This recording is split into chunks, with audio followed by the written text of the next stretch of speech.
gentlemen, the following contest is scheduled for one fall. Introducing first the host, straight from After the Slam podcast, Bodacious Albert. After the slam, where the real ones stand, we talk dreams, defeats, and master plan. From the locker room tales to the spotlight glam, you'll feel every hand. This is after the slam. This is after the slam. Body slam gear.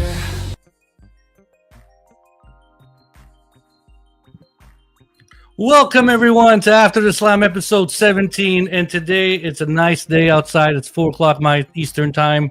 It's snowing. It's getting dark. I'm not looking at the time actually. It's getting dark. It's ugly. But today, I've been waiting for these two guests for like maybe a month and a half. Ever since I started this podcast, really, I was looking for a podcast name. It was called. I'm gonna start a podcast, a wrestling podcast, talking to the fan. And I was looking for it. I'm like, I like to kick out at 2. And then I found out, I'm like, oh, it's taken from these two individuals. But hell, they do it better than I do, you know. But I'm excited for many reasons. They're diverse. Their podcast, Kicking Out at 2, is exciting. It's funny. I get emotional. There's a lot of things that if you don't watch it, if you want, they do recaps. They do gaming. They have guests. One day I could be a guest on their show. You never know. But, you know, I'm excited to have them, and I'm excited to introduce them. So, ladies and gentlemen, from the Gimmick Table Media, I give you Kicking Out at 2. I give you Michael the Brain, the stage, and I give you Tori the Talent. How we doing? I'm excited. I'm nervous. Why am I nervous? I'm shaking on my chair. I don't know. You talk about our graphics and stuff and how much you like what we do. That intro is fire. Right. Like, that's crazy. Thank you. That was AI. But listen, the graphic of me walking, that's AI, man. You know Sora, that application. Oh wow. Sora. Okay. And I'm like, hell, walk me into into a movie thing, you know, make me look like I'm a movie star, which I'm not. I don't have movie money, but you know. I had that conversation with one of my kids because she's very anti-AI, and I am for the most part. It depends to me on what you're using it for. Our theme song is AI as far as the backtrack of it and the voice. The lyrics are mine. I wrote the lyrics, but I don't have money to pay a band, and I don't know a guy that does music. Like, I don't know any of those people. I don't have any of those contacts. I don't have that type of cash. So I'm like, hey, that'll work for now until I get someone to maybe retrack it or something. But do what you got to do. Your intro's fantastic. It works. Michael, it's fantastic. I enjoyed that. Our intro is a tour of what does Tori's hair look like this month. That's true. That is very true. Stop it. You're fantastic, Tori. Tori, how are you today? I'm good. It's good. It's cold and I don't like it. Well, damn. Nobody. You guys snow? You have snow around you? No. I got snow coming down. We got like 40 centimeters of snow coming down right now. So yeah, I got here. We either get it's 20 degrees, 7 degrees wind chill, or it's 105 degrees and 120 with the heat index. Those are the kind of two speeds we got. So. Oh well, I wish I was there. I see you got some championship titles back there. How'd you get those ones? All of them were just purchased. This one I got for Father's Day. This one I bought for myself. This was my goal, my holy grail of a title. Lucha Underground? It's Lucha Underground. It's the Gift of the Gods title. I love that gimmick. I think someone should pick that up if we're not going to bring Lucha Underground back. But the whole idea of like 7 coins out of 7 different matches to get who's going to be in this battle royal. Yeah. Once you're in the battle royal, you get the actual title. Like that's a great gimmick to me. Lucha and then this one I just kind of bought. You got a what? That one I just bought like at some point. How'd you do that? Oh, I just went to that one was actually I think that one was from WWE.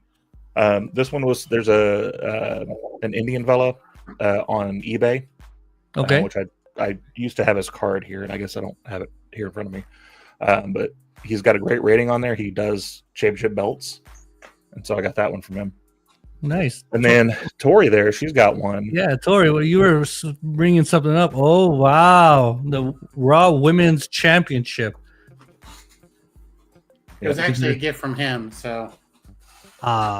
See, that's fun. That's beautiful. Like growing up, I collected these things. World Heavyweight, Intercontinental. I'm a big Intercontinental guy, so like, yeah, I'm an Intercontinental champion for life. But yeah, but the point being, championship titles. You guys do a lot of collect? Like, do you guys collect a lot? Like, I got toys everywhere. I got shit everywhere. Like, I would say no, but Shirts. hold on, I'm gonna go the other way. Like, You might need to tilt that camera up because there's a lot. There is a lot there. I collect mostly pop figures. That was kind of my addiction to start with. But like just a little thing. I'm not one of those that, like, I'm not a Matt Cardona. I don't want detolfs all over my apartment with a whole bunch of stuff in it. But just things that mean something to me. Most of the people back there I've got some sort of connection with as far as who they are. My best piece is right there. The ECW jersey that was actually a gift from Tori, which is signed by quite a few people. Look at you two giving gifts. The story behind the jersey is part of what makes it so good.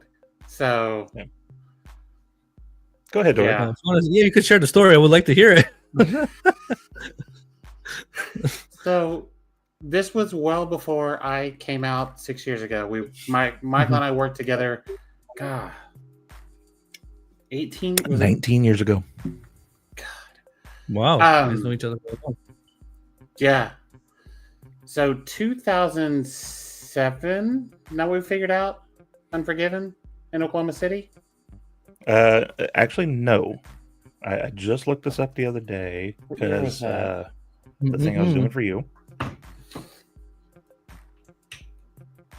2005. So 2005. So we worked together.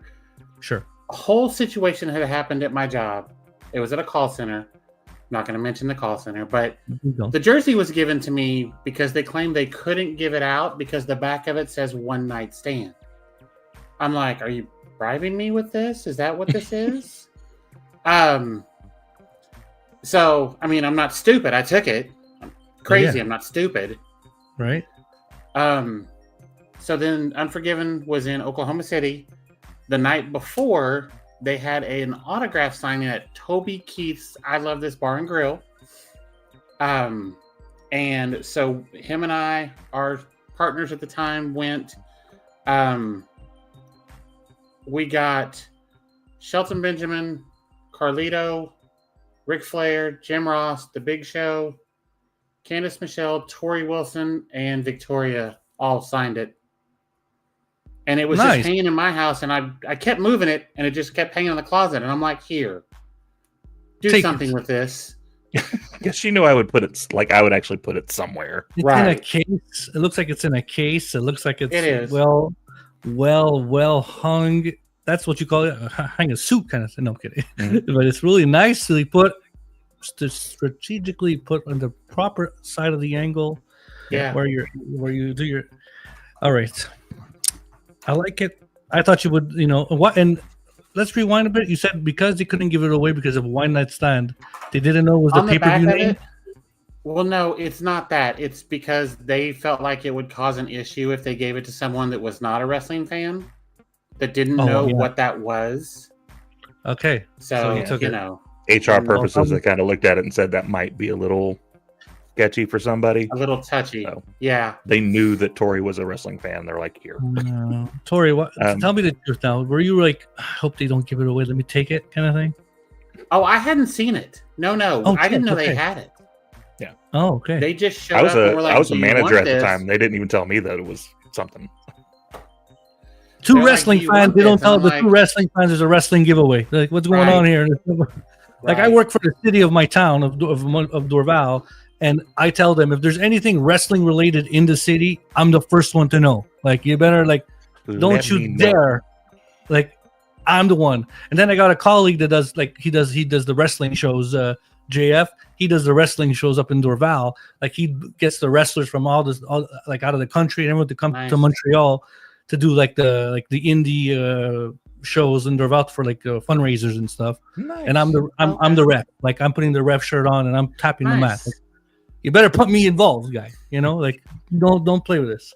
All right. Now you got me all fired up. Now I'm not nervous anymore. Beautiful people on the show. Let's ring the bell. And here we go. I'm going to start with you, Tori. I want to know, when did you start watching pro wrestling? I was less than 8, probably. Okay. Probably 4 to 6, somewhere in there. I grew up in Tulsa. Oklahoma. Okay. We had a friend that worked for the sheriff's department, and when Mid-South would work the convention center, which was a lot, we would go, and because I knew him, I got backstage. So at 6, 8 years old, I'd met Junkyard Dog, Ted DiBiase, Nikolai Volkov and the Iron Sheik. I met Savage once. I met Hogan once. That's awesome. Yeah, I got to meet quite a few of them. Harley Race I met. So I just fell in love with it and never stopped. Never stopped. And who was the one that caught your eye the most that said, I'm following this person? At the time, there wasn't one. I was a big Savage fan when I was younger. As I got older and started getting into it as an adult. I'm sorry. When I hear Macho Man Savage, I have to do, oh, yeah, I dig it. I'm sorry. That's so solid. But as I got older and got back into it in my late teens, it was Shawn. I was a Shawn Michaels person. Yeah.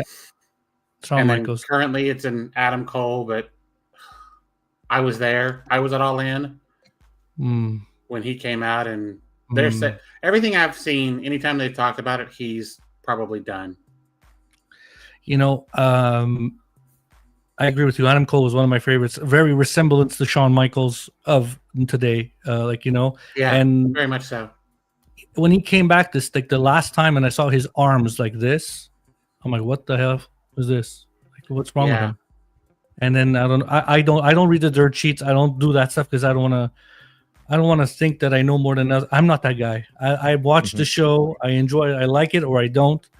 But when I saw Adam Cole, I felt bad for him. I'm like, something's up. And then I don't know what's going on. If you guys know, I don't know. They haven't officially said. Tony Khan did the interview with Ariel Helwani recently. Yeah. And alluded to it's a head problem, whether it's concussions, brain injury. I don't know what the specifics are. But he didn't say Adam Cole was done, but he basically said Adam Cole is done. And I was at All In when he came out and surrendered the belt, and talk about deflating the stadium. Yeah, I could imagine. The stadium just boo. That's it. You got one of the best. I'm not an AEW fan. I like the show. I like wrestling, period.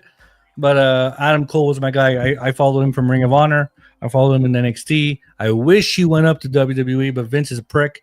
And then when he went to AEW, I was a little disappointed, but it seems to be like everybody goes there when they're not happy and satisfied in WWE. So, But that's the advantage of AEW is they have that option. I mean, when WWE was the only game in town, let's be honest, the product wasn't great. NXT was fantastic. Yep. But the product wasn't great. Yeah. And AEW coming along has forced them to try to do better. Mm-hmm. Agreed. So I'm a big fan. I'm a big AEW person. I don't shy away from that. You don't have to. AEW is amazing. Love AEW. It's again, for where I live, it's hard to get, so I can't watch it every week. My father is a big wrestling fan as well, as maybe you guys saw him before in previous episodes. He watches it the next day. He just downloads the episode on the computer. He's like, I watched the AEW. I'm like, I got no time. I got kids, and my kids are 1 and 4. I got no time to watch AEW. Like, it's an excuse. Nobody's got time for that. It's an excuse. Let me say it.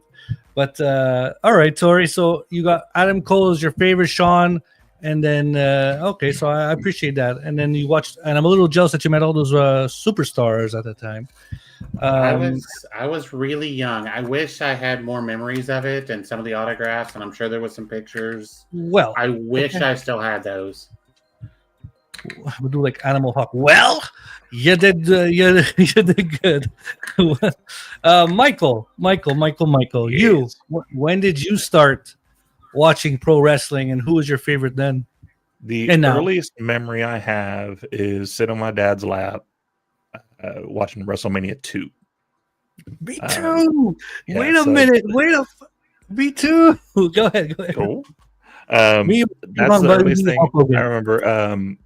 My dad got me into wrestling really early. He was part of a group called the Lions Club, Okay. which was a local, like, think like Shriners, that type of thing.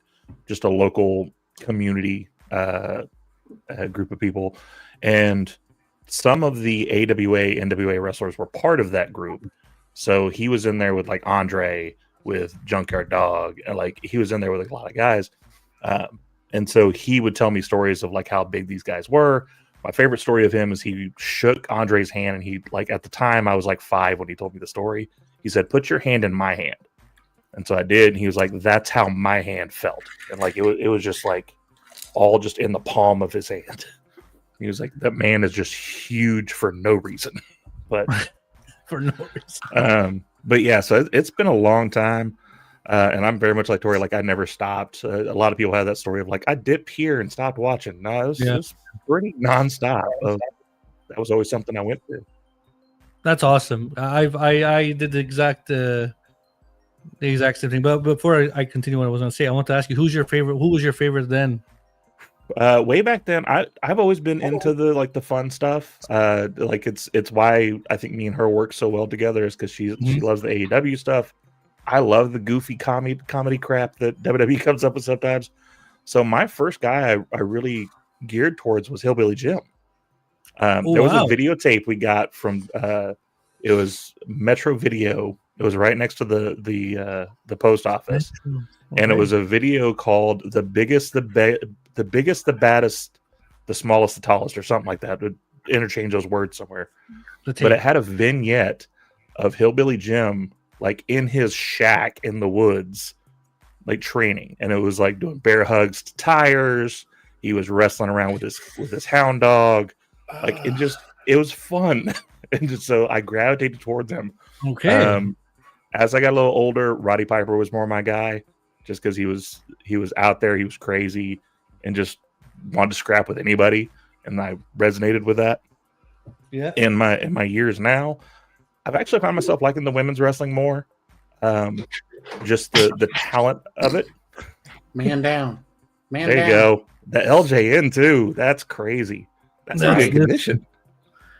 This is I'm a Roddy Piper guy too. So you say Piper, I gotta show it up. I'm Yeah. sorry. No, that's cool. I used to have a tub of those, and then I got married. Oh.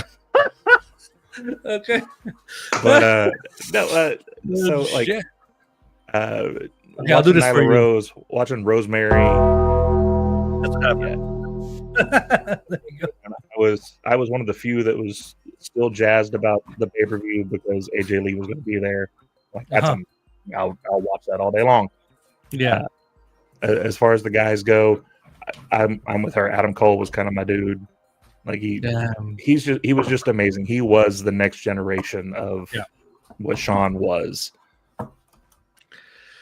We keep saying Adam Cole. I'm getting sadder and sadder.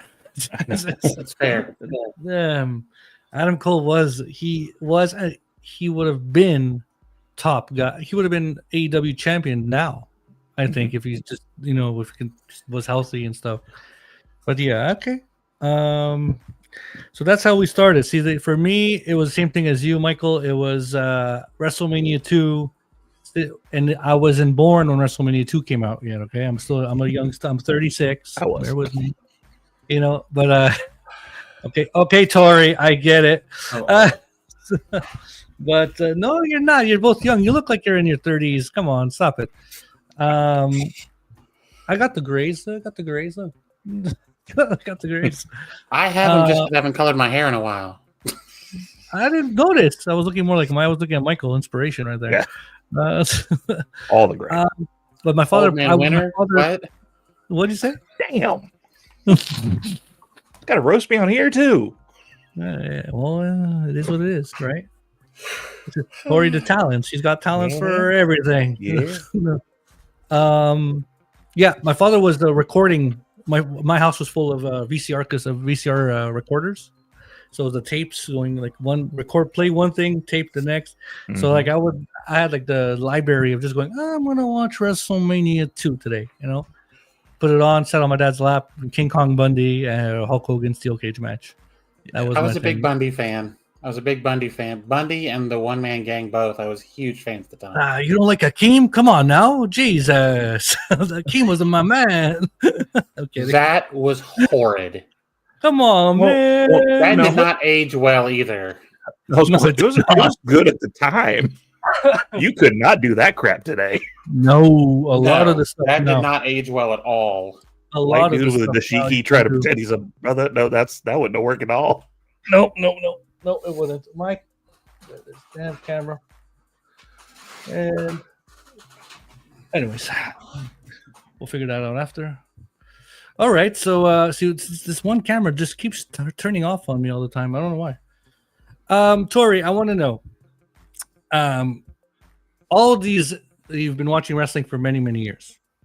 You have to have one storyline that really you wanted to watch every single week.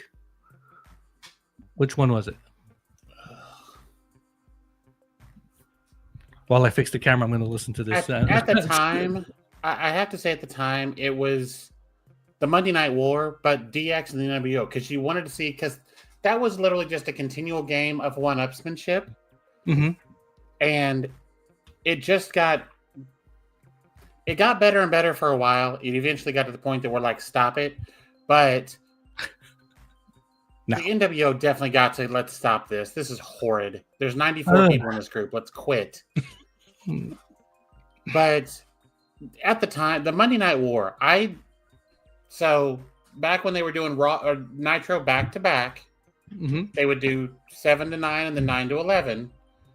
I would record the first hour of Nitro, the 2 hours of Raw, and then the second hour of Nitro. Okay, so it did the replay. Yeah. Okay. Yeah, so I could make sure I caught everything. And I was running back and forth. I was running back and forth each. I mean that too, flipping channels back and forth because picture-in-picture wasn't a thing. Because again, I'm old. But it was just one of those things that the Monday Night War was exciting at the time. Was amazing. Again, there's a lot of things that I look back on. I'm like, that is so awful. Why was this a good thing? Because it wasn't. It was bad for the companies, and we all saw one company folded. But I mean, it was bad for them. I wonder, like those wrestlers, those people in the company, like the suits of the companies, let's say, like they were closing, like their assholes were fucking, like they were scared for their jobs. You know what I mean? It was I would be scared week by week. The way WCW did everything at the time, they screwed themselves long term. I mean, we're all aware of it now. Hindsight's 20/20, but when you have those people that come in and want creative control and you give it to them, they're never going to do what you want. You're absolutely right. So obviously finding all of this out after the fact, I'm like, I don't know why I watched any of this. But that was just, at the time, I didn't miss a Monday. No, neither did I. It went to shits at the end of 1999, 2000, 2001. Whatever WCW was doing, my goodness, it was terrible. Michael, yes, growing up, best storyline that you remember that you cannot forget. What was yours? Well, so if we're talking about like I got to watch live, in hindsight, it's the Dusty Rhodes Ric Flair story, because that right, like it, son of a plumber versus a guy that's rich. Great story that we can all go with, and the promos were insane. Yeah. But as we get further into it, Was- I could watch the Edge Matt Hardy stuff forever, because the fact that they were able Yeah, to we're put best all friends. of that. You know that, right? Like it's over. Did we just become best friends? We did, because I said this in 2 episodes ago. That fucking storyline was real, man, and it was so good. But continue. Go ahead. Oh my god, I got shivers. The fact that we could get something that happened in real life, like they obviously were not fans of each other during that, because Edge like worked around and got his girl. Like it happened, and for them to be able to put that aside though and say we can make money off of this, A lot of money. just shows that it doesn't matter what personal beef you have with anybody in the business. If you can put that aside and have a good match or a good program and use that as fuel, then you can make tons of money. But those matches, the promos, Hardy coming out just out of everywhere to attack Edge out of nowhere, like it was such a great program, and I could watch that over and over again. Oh my goodness, this is crazy. We were there. We were there for the cage match, the blow off. Yeah. Where he broke his coccyx by jumping off to the leg drop. Yeah, Jesus, my God! I remember when I used to watch Livewire, and when Matt Hardy made that phone call with Lita was doing interview. I mean, what the fuck is going on over here? Is it? And then I was young, Dad. What's going on here? Like, so, this is what's happening. Well, what? It's even to this day. Like, was the call in part of it?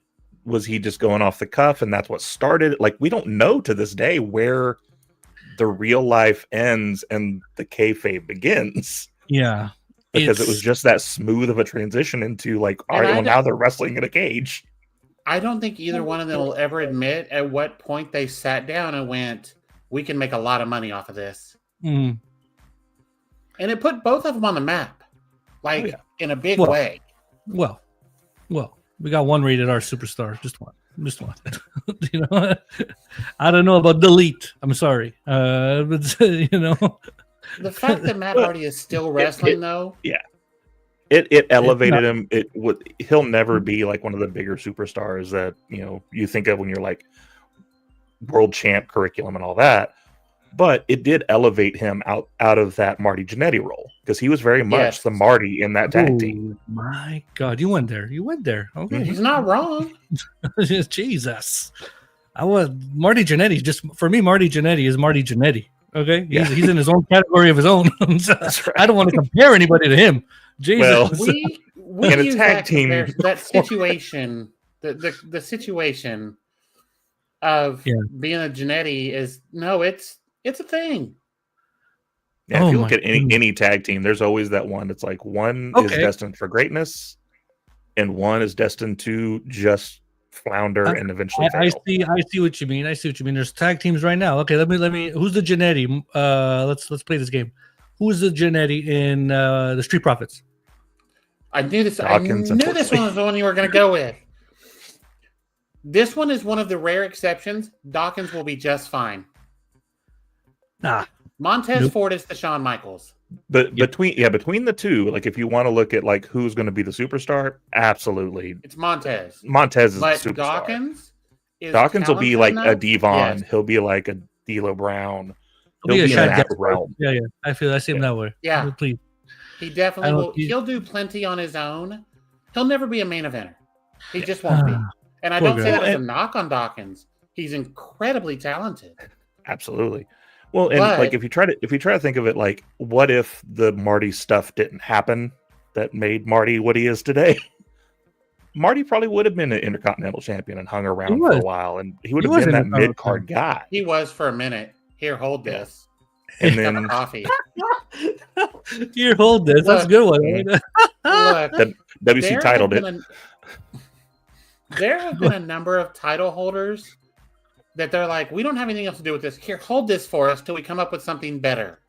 Yeah. Mm-hmm. Till Razor Ramon comes back, please. Yeah. Pretty much. Basically. I mean, get it. There's been a number of those. So, yeah. Let me shoot you a curveball then. Who's the Marty Jannetty between Finn Balor and JD McDonough? Again, It's the same thing you have with the Profits. If you want to be technical, it's JD. It's actually for this team, it's Finn. Oh, wow. Okay. I think I'm not saying Finn that- unfortunately has that stink on him, and Yes. it's hard to get that off of him. After JD taking that shot where we all thought he died Oh, yeah. and Yeah. finishing that match, Props to him. that took them from this to this. Yeah, yeah. 100%. If you're looking at that team right now, JD is way more important. JD is the best seller. And most of the time, JD does all the work. I mean, they Yep. gave him his own promo on Raw, like a singular promo, not even a Judgment Day promo. It was what I'm just saying. JD McDonough being JD. I hate that Because name, though. Jordan, I hate that name. Jordan Devlin is an amazing talent. Yeah, there's And the if name. you of put it. him and Finn one-on-one, I'll take Jordan Devlin every time. Agreed. I think WWE ruined Finn Balor, Prince Devitt, whatever. If he goes 100%. back, to being singles, I don't want to see him come out with that stupid smile. I want him to come back like he was singles in NXT when he went back the second time. It was a little bit more hard. A little bit of Prince Devitt came back. Yeah, that should be back. That Yeah. one there, but Well, not this what we're If seeing his now. contract came up and he decided to leave, the best thing he can do is go back to Japan. I would love to see him in AEW, but the best thing he could do is go back to Japan. He would do incredible things with the talent they have in New Japan right now. Agreed. Yeah, I think shake things up a bit. Yeah.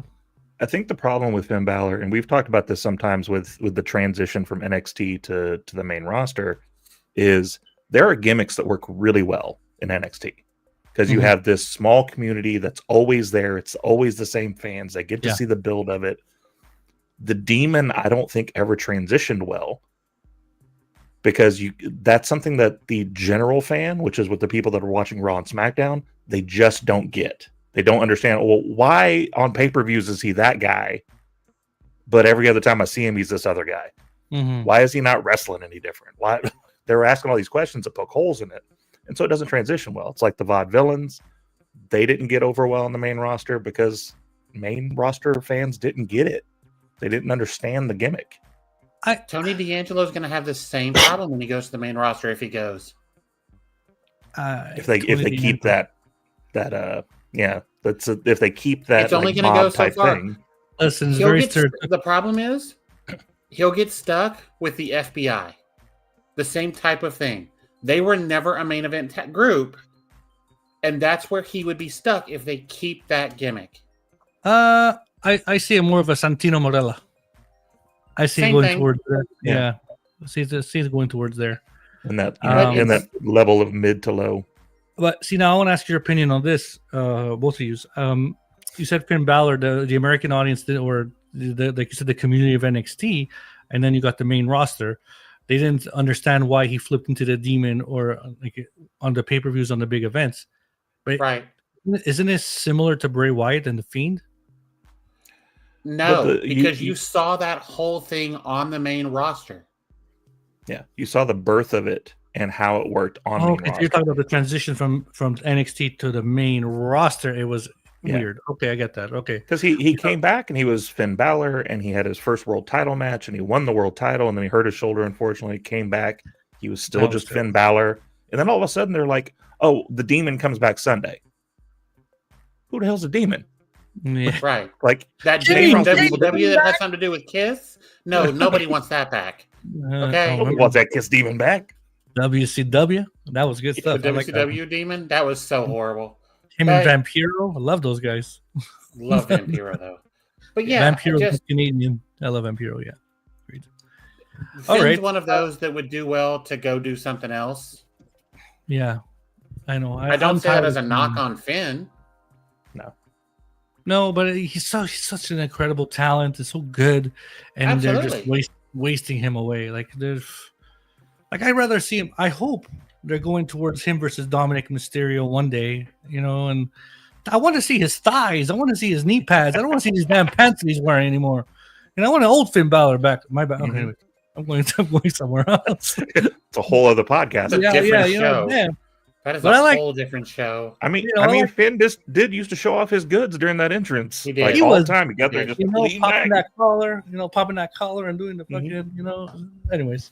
I had Okay. shoulder surgery. That was my test of if my shoulder was healed, was if I could do this with Finn Balor. Look at you. Did the lights go on when you did it? Huh? Did the lights go on when you did it?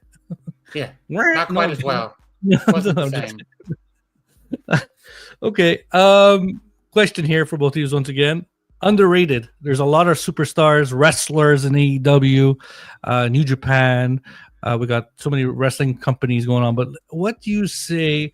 It's a two-part question: underrated and up and coming. So, what do you see happening? What do you think is going to happen? Underrated. Let's start with you, Michael. Underrated. I'm gonna throw my girl Rosemary out there every time someone says underrated, because I don't think she gets near the visibility. Yeah. I don't think she gets near the respect that she should get for this character that she's been doing for years and constantly transitioning it. Because I think we're on like our 8th shard of the darkness now, which every time it's a new gimmick. It's a whole new character every time. I love that girl. I think she deserves the world title 100 more times than she's already gotten, but I always thought she's underrated. And you, Tori?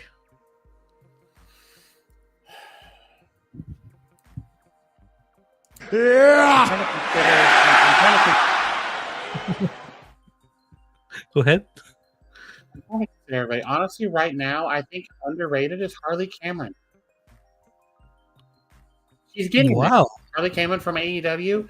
Yeah. From looking She's- at where she was beautiful. when she started just a couple of years ago, she's only been wrestling. She's only had like 50 total matches. No, But- she's got something. No, the puppet and stuff and all that's like she's got. She's got something going. She's beautiful. She's got that look. She could be Definitely, the next Mariah you can- May in AEW. Really. You can see the work, and that's Yeah. so. Yeah, I love that she's getting the spotlight she's getting. I still don't think she's valued like some of the others are, Mhm. but she'll get there. Okay, and I want to ask you now, who do you think is who's overrated? Overrated? Yeah. Oh, got you good. That's where Ooh. she's about to say something's going to piss somebody off. Nah, who cares what they're gonna think? This is after the slam. You say what you want. Let's go. I know. I'm gonna say it. I say it's Daniel Bryan. I fucking think he's overrated. I'm sorry. I say it over and over on all my shows. So there you go. I said it. I gotta Tori, go. no. He as a wrestler, again, I'm gonna repeat myself over and over and over. As a wrestler, he's the best in the world. He is top 5 easy. I find the community of wrestling fans make him overrated. That's all I say. Like, what's next? Okay, I'll give you that. You know, Yeah. that's what I say all the time. I love Daniel Bryan as a professional fucking wrestler, but when it comes to like us praising him, what's the last thing he did that made it so special? All in winning the AEW title. What's next? I'm waiting. Well, I mean, he's done in ring full time, so the criticism's kind of What? you know. What? Yeah, but what has for me? It's very debatable here. I'm going to go back to your question because now I got heated. Now, what made him so special? Ring of Honor, Bryan Danielson, killer. Came to WWE, shit. The Yes Movement, Okay. shit. You know, Well, AEW hold on. Daniel Bryan, Bryan Danielson. No, hold on. Bryan Danielson, AEW though. I gotta give it to When him. they brought him in, they put him in a position to never succeed. Exactly, it's not his fault. I'm not saying it's his fault. No, the Yes Movement catching on like it did forced them to let him do what he does. Okay. And then he went out and had absolutely stellar matches with some shit opponents. Yeah, his matches with Kane sucked. Yeah. Exactly. Well, and But I think like the movement itself too, though, also kind of changed the mentality of the business, because I think without the Yes Movement, we don't have Kofi Mania, because we don't have the I idea agree. that a low level character could Okay, win what a about world Chris championship. Benoit? I hate saying his name on my show. What about Eddie Guerrero? Those are low-level characters that made But, Daniel Bryan's. see, but those to me, those are two different apples and oranges. Because Okay. Eddie and Chris could get in there and go with anyone and make it look spectacular. But they were given the opportunity to do it. Bryan Danielson was not. He was made to go in there, tone down everything he did, and make other people look good. That's all he started with that NXT design. game show, chugging cola. Tripping. Yeah. I get. That's what I mean. I hate WWE for that. What they did to him. I honestly, that's what I don't they do. Him and Swerve at All In London, amazing, was one of the best matches ever. Agreed. Agreed. I'll give Swerve the same recognition I give Danielson for that because Swerve killed it. Mm-hmm. Overrated though. If we're honestly right now overrated. Yeah, you. Cody. No, you're overrated. Who? Cody. Oh, agreed. Agreed. I'm I like tired Cody. of that one hair a little bit. Dislike Cody, but let's move on. Yeah, but this is the thing now. They're saying he's the next John Cena. Nobody will ever be the next John Cena, but he's the next John Cena for that company, right? Yeah. For the next 4 years, whatever it may be. But at the end of the day, who do you see him? Who do you see taking his spot? That's their problem right now. There's nobody there. Oh my God! I'm going to say something that. Dude, say it. I like this. Cody Rhodes is where he is right now because of the Bret Hart effect. Bret Hart became a world champion and face of the company because there was not a better option. Not because he was great, because it was not a better option. Wow. Thank God I didn't wear my Hitman shirt on. Damn. Here's much like you said with Brian. In ring, great technical. No one could touch him in the ring. Yeah. But he didn't have a personality. His promos weren't great. His look was great.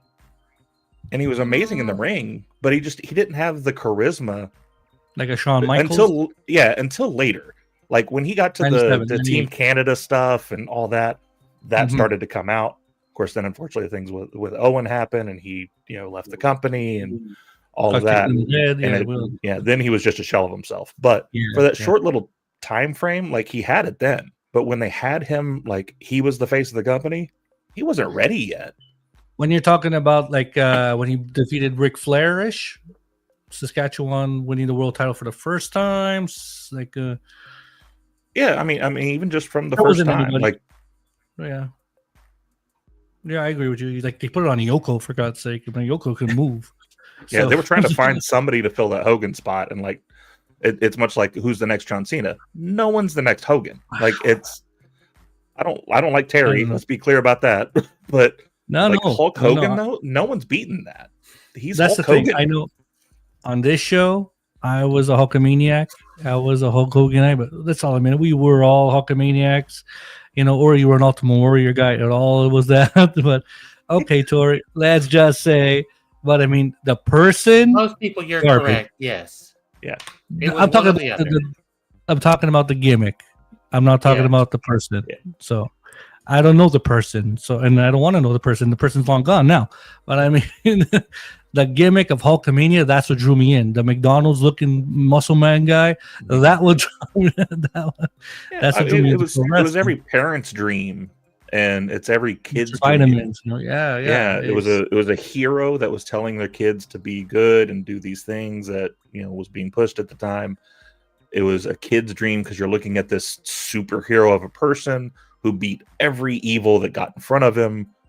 It was hard for that not to be the culmination of it.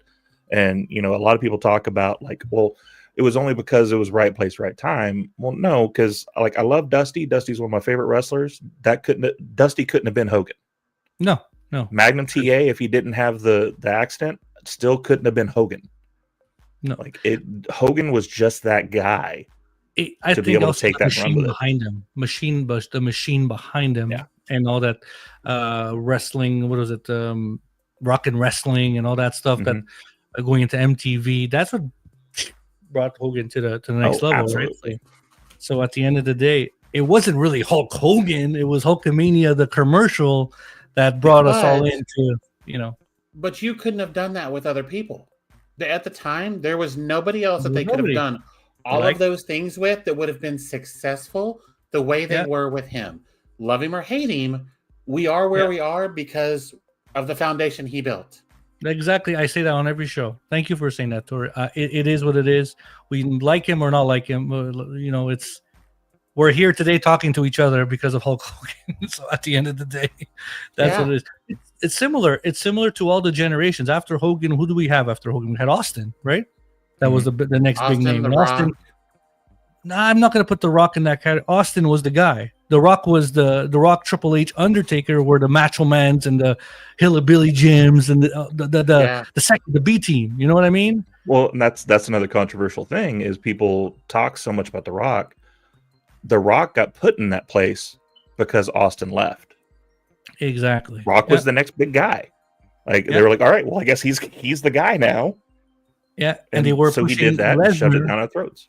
Exactly, and they were pushing Lesnar down our throats when that area was happening, and they whooped ruthless aggression, slapped to their face. John Cena, here he is. So that's where we got. But hey, the 13, I'm going to be an emotional wreck, even though it is what it is. I'm a John Cena fan. Same, like retiring, and I'm not ready. Like yesterday was all right. He lost, so I knew whatever. Blah blah blah. But I think he's even like, I want to get this over with, kind of thing. Even him, like the way I saw his face yesterday. Like, I'll get this shit over with. We talked about it on our last episode, and it's weird because this is really kind of the first guy, like legacy guy, that we've seen start his career, and end his career at in our time frame of watching. Like that is insane. I remember that SmackDown when he came marching down the ramp, and we all went, "Who the fuck is that?" Ruthless aggression with the fucking tights, those red tights, and those red boots.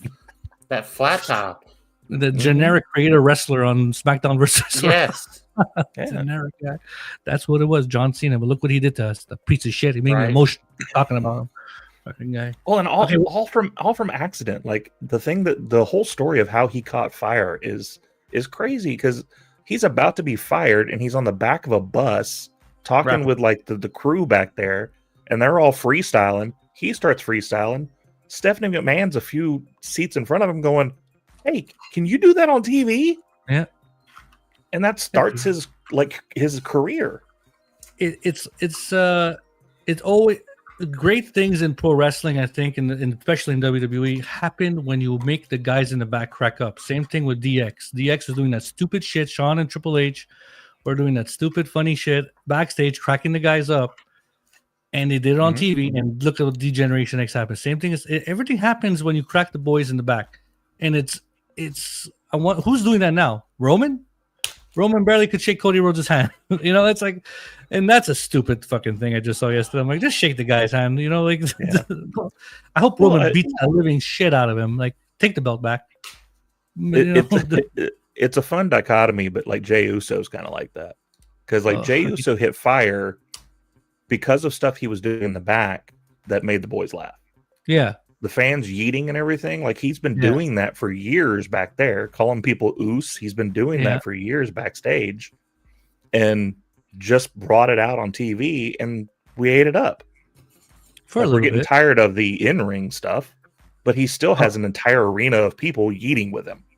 Like it's always he's the kid. He's the for the kids now. He's for the grabbing them babies and eating in the crowd. Yeah. He's the new episodes of Star Wars.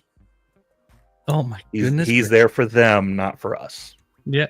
He's not for the old school wrestling fan. He's there for the new ones.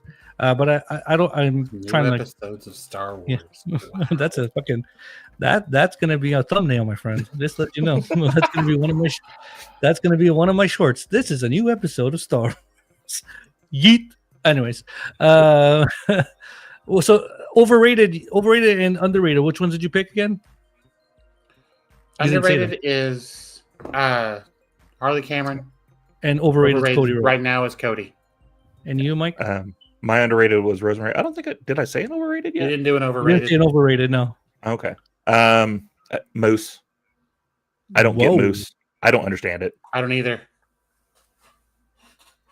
You don't get this. I don't. No. It's another one of those like he's a presence in the ring. I don't understand the whole package. I don't think he's charismatic. I don't think he's great on the mic. I don't understand the hype behind this guy. Oh, the whole team. Van Dangle was the best one on that team on TNA. So and he's leaving. So I don't know. Anyways, yeah, I agree with you. For me, again, overrated. I don't want to say his name again because I don't get chewed up. You know this, DB. Uh, every episode he comes up. Why does every episode it comes up? I do not know. Because the rest of us think he's great. Yeah. I have to be that guy, don't I? It's fine. You're on an island. It's okay. I'm in the Canada. Okay, I'm Canadian. Leave me alone. And for me, it's overrated. Was DB or underrated? I want to see more out of him. It's this guy here. He's for me. I don't think you'll see he's underrated. For me, he is. Fucking Mark! MJF. MJF. I think there has to be. There's more. He is underrated. I think so. Huh? I said I think he's currently underrated. Currently, yes. Right now, that's what I'm saying. This MJF? Yeah. Yeah, I think so. The people are maybe saying he's overrated. He's not overrated. He's got so much that he could fucking show you that he has in the back pocket that he could, I don't want him to go to WWE. The funny thing is, if you'd have put him in the 90s, early 2000s, he's Shawn Michaels. Promo His wise, whole attitude with Tony is exactly how Shawn was with Vince on TV. okay. I would have saw more Brett when Brett pushed him and stuff, like maybe that, but no, Shawn too. Yeah, Brett was like a one-time thing, though. Shawn's on TV wasn't all the time. Mm-hmm. Yeah, making fun of him and stuff. Yeah, agreed. MJF, Tony Khan is literally the same thing. Speaking of Tony Khan, I want to ask you: do you think Tony Khan should be more of a presence on his programming? No, he should absolutely stay where he not. is. Okay, like he. I don't think he should have as much involvement in his programming as he has. Oh, okay. Like meaning what? Like he comes out and starts talking about next week we're gonna be in Boston. I mean, first of all, appoint a TV commissioner. Hey, look, Bryan Danielson's not doing anything. Mm-hmm. And then secondly, have a booking team that doesn't all go through him. Because now, everything goes through Tony. Yeah, I think that's the little issues AEW is having, but I'm okay with it. I guess it's his little bucket of. I find he's how do you call it? He's that little boy playing with his wrestling figurines. Like that's what he is. 100%. I don't disagree, but if you want to have a successful business, you can't do that. At some point, you have to step back and say, "I'm aware I don't know everything, so let me." Put these 12 people in a room and let them do a lot of this. I'll put my input in. If there's certain things I feel strongly about, we're going to do that. But I'm going to get out of the way. Okay. I'm just afraid that he's going to show up a bit more and he's going to be like the new Vince McMahon of TV, and like they did that something similar with the Elite. What's that? And the few times they've done those things, okay, in 6 years, he's been out there and involved in something, like 10 times? Yeah, less than that, yeah. Okay, if that's all he does, or as Orange Cassidy says. Yeah. If he comes out there when it gets, it's too big, because he's the boss. He's the end boss. So if something gets too big that can't be handled by whoever's running the show or the EVPs or any of that, show up, assert your dominance or whatever. Don't become a character on the show. We saw that problem with Vince. We saw that problem with Dixie Carter. Like, once you become that face on the company, now it's too much because you have to be involved in everything. Because you're the Bischoff boss. was the same way. Okay, Bischoff but wait a minute. was the same way. Yeah. Did we say that back then when he was rivaling with Austin and Bischoff was in the NWO? Did we say that stuff? I don't know. I said that when Bischoff was in the NWO. Yes. With Vince and Austin, like once that was done, Vince should have taken a step back. And then he That- stayed there. And then we had the Ministry and DX. It's and the me, Spirit Austin. Squad. It was We had him me. say the N word on TV. Yeah, it was He's a the bit ECW much. champion. Yeah, walking around with that damn thing on his head and stuff. The do-rag, yeah. I just, there's so many things that he was involved in that you could have put a different talent in. Like the higher power was originally supposed to be Christopher Daniels. Yeah. Wow. Okay, I didn't know that one. Yeah, Vince said he Can was you too im- small. Nobody would believe it. That's the what he same said. Same way he said with Adam Cole. Too Yep. small. He wanted to Yep. put him as a He's manager. going to to be a Keith Lee. I manager remember for hearing that. Keith Lee. What the shit are you talking about, you old fart? You know, like yeah, I get Exactly, it. though. But Christopher Daniels would have fed off of The Undertaker so well, that role would have been amazing. Mhm. And whenever the split happened, it would have been even better. Oh yeah, the choke slam he would have took from Taker Oh, when God. the blow up of that group happened Yes. would be on highlights for years to That's come. something you guys should do on your show. The what if episodes. You know, like I think you Oh, do we've it. done. no? We used to do We some of do a those. little bit here and there, yeah. Yeah, I've I seen haven't it. done Work. one in try a to while. I try to get away from doing. I have a DM out to Adam Blampier Okay. because I think no one's done it better than him. A lot of controversy on that dude, so if you Google him, understand you're going to get some controversial stuff. Who? But Mhm. Adam Blampier, he was part of WCPW over in Okay. England. He has his own channel now, but he does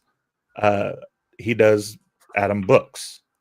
Mhm. And so he will take like a whole storyline for a year or 2 years and rebook it. Like, what if Okay. this was different? Like the most recent one he did was Shelton Benjamin. At the time, he was doing Shelton Benjamin's mama gimmick, Okay. Yeah. Yes. Oh and my he just eliminated the mama thing from it. And he was like, "Here's how you should have booked him for that goodness. Mhm. year and a half." Yeah. But I try to stay out of it because to me, I couldn't do it better than Adam to do a whole like, what if this story was different? But we touch on it from time to time of like, hey, what if we took this out of the world? What would have happened? Yeah, you enjoy it. Yeah, Yeah. I get it. See, like for me, like starting in a couple of weeks, I know a lot of people do this, but I'm doing top tens, the list. Let me do this. It's called I'm making a show called Just made the list.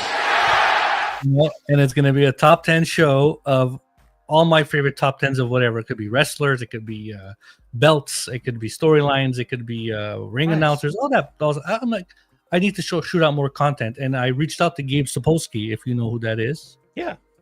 And Gabe Sapolsky's like, yeah, I'll come on your show and do a top 10 with you. So I'm like, I might have Gabe Sapolsky Nice. come on, but I'm like, only on top 10, buddy, only on top 10. Like, I want to know taking your over my top stuff 10, now. Gabe. I'm like, I know you're ECW guy. I know you're like, you were there, like you were Paul Heyman, right hand man. I get it, but I mean, I would like, so I've been DMing him, and he's like, I've been speaking to Gabe Sapolsky maybe for, I could say 4 years now, back in 2020, pandemic wise, in the pandemic when we were Okay. all doing this stuff, right? And I was in the crypto world, I was in the NFTs, and he was going into crypto. I'm like, oh, Gabe Sapolsky, you're the ECW guy. Like, I'm like, wait a minute, you're a wrestling dude, right? And I've been talking to him ever since. And so he's going to be like my once in a while guy coming on my top 10. So that's why more content for our channels Yeah. is actually really good, So like, I'm going to have Gabe Sapolsky show up Just made the list. and I have to call it something. So the list, instead of top 10, the list is coming soon, Makes sense. So, like, makes sense, but that's why what if from you guys, first of all, got to give credit where credit is due. You guys are very inspirational to my channel and this show, because I watched, I'm not gonna lie to you, I watched maybe 80% of all your episodes. Okay. Thank you. Yeah, I take the time. Listen, I'm stuck in traffic from where I work to go home, and if I could take that hour and a half, which is traffic, to watch something, I'll watch Kicking Out at 2. Just saying. So I watch just what for you guys do. safety reasons, we are on Spotify now, so you can just listen to us on Spotify. I get it, on Michael, those- but I'm bumper to bumper, man. I could still look at your pretty face and enjoy it at the same Fair time. Don't worry about it. Yes, but on Spotify, you don't get to enjoy the antics that are Tori. Come on. And Tori the Talent, she's got facial expressions that could kick your ass. So, like, let me just say, Right.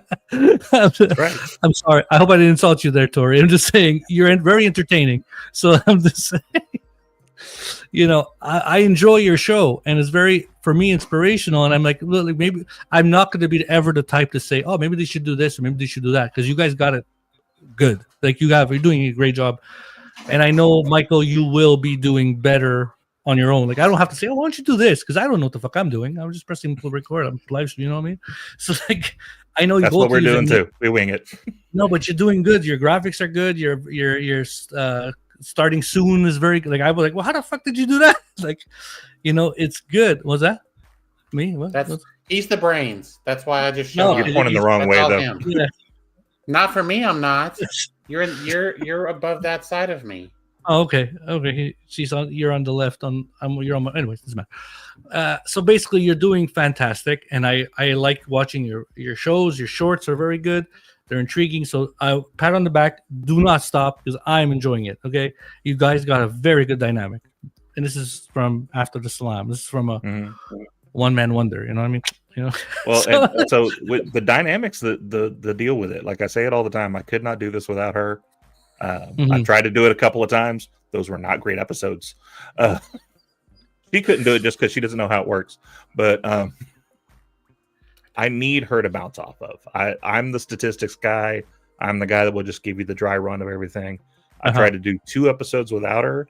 They lasted like 30 minutes. And literally it was just, I ran through the results of a show and went, all right, see you later. See ya. That's what I did too. I did call it in the ring. I just called it on the fly, that's what I was doing. So I just called it in the ring. Basically, okay, today on SmackDown was Damian Priest got a fireball in his hair. Oh, that's entertaining. What a shit move that was. Like, I didn't care what I was doing. I was, content is key, consistency is key, and you both got it going on. So congratulations. Now, back to the show. My show, okay. I gotta entertain myself. I have a character myself. You know what I mean. Yep. The funny thing is, people would say that about us. This is just us. You should see us when we're together. I would love it's that. Pretty much the same thing. Yeah. So the birth of our show all came from the fact that we were watching an episode, or I think it was a SmackDown. We keep debating on which show it was. It was a pay-per-view, but it was when Khali chopped Undertaker. Oh my! And won.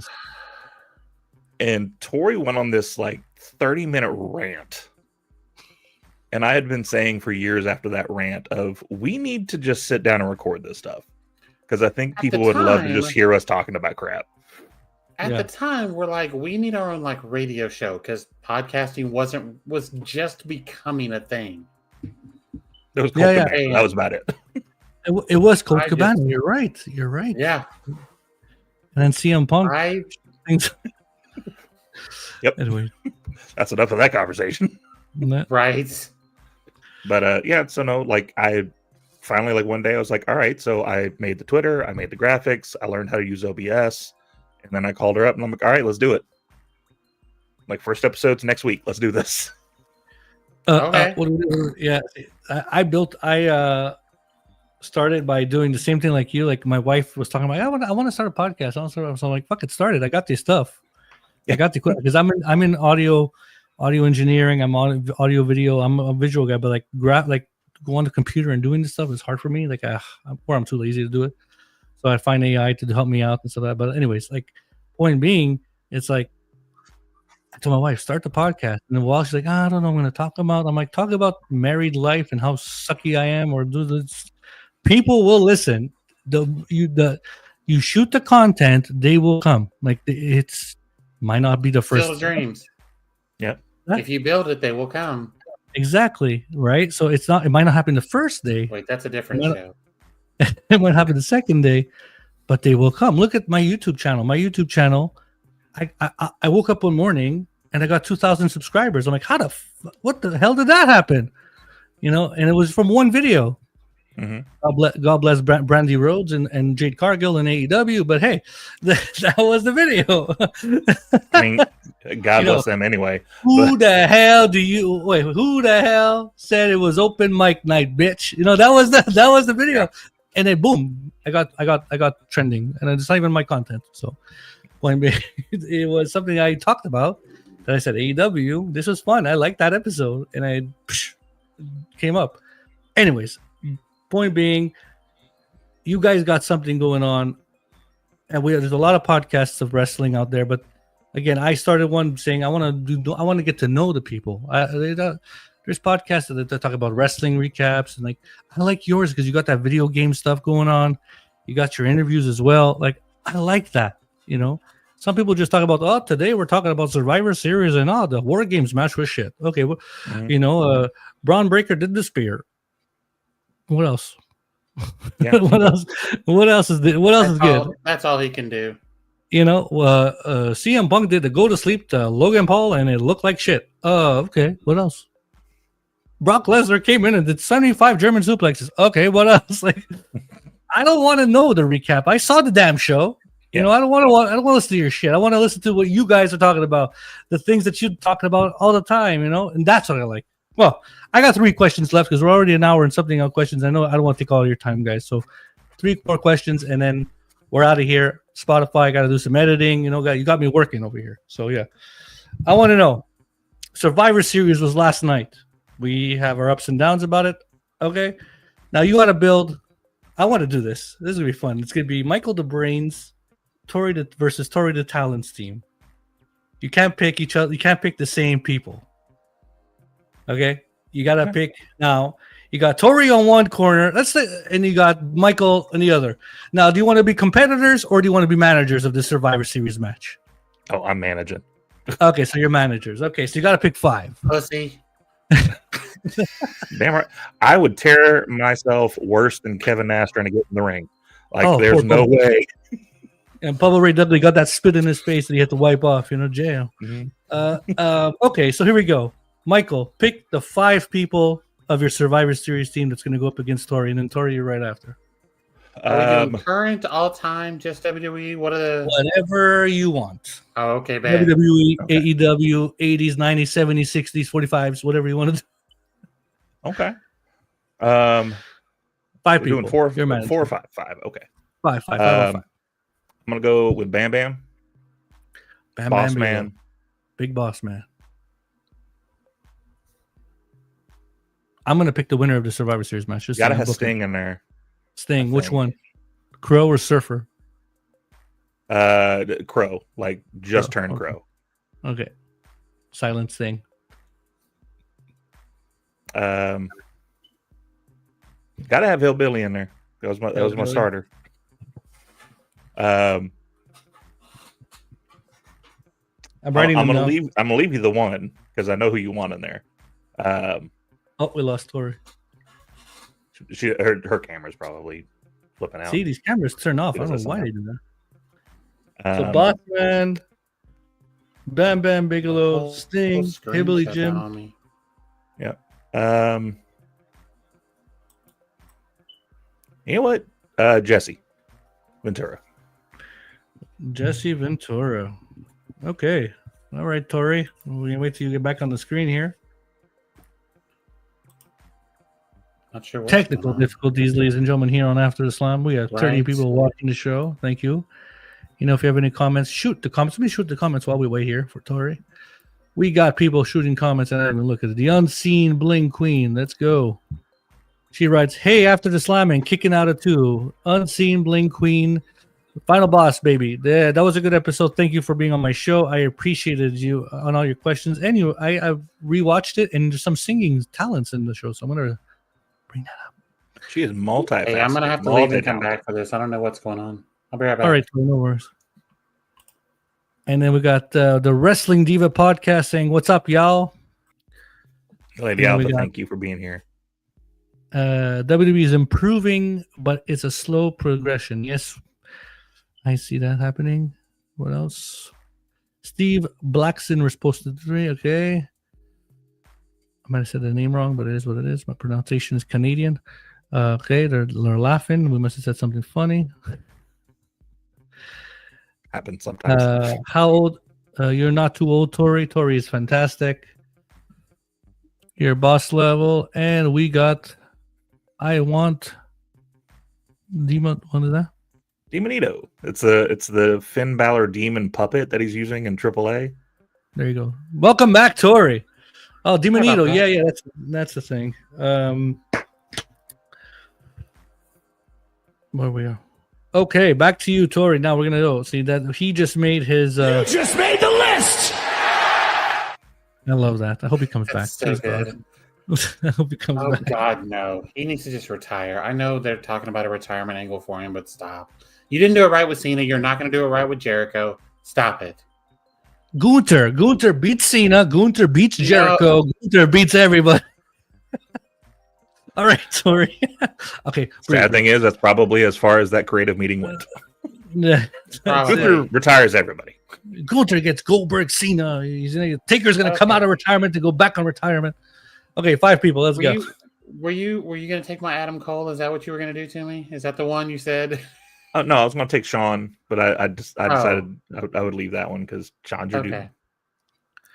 Definitely Sean. Shawn Michaels, HBK. All right. Swerve. Oh, wow.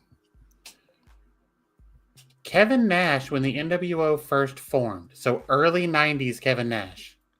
Before all the quad issues. Yes.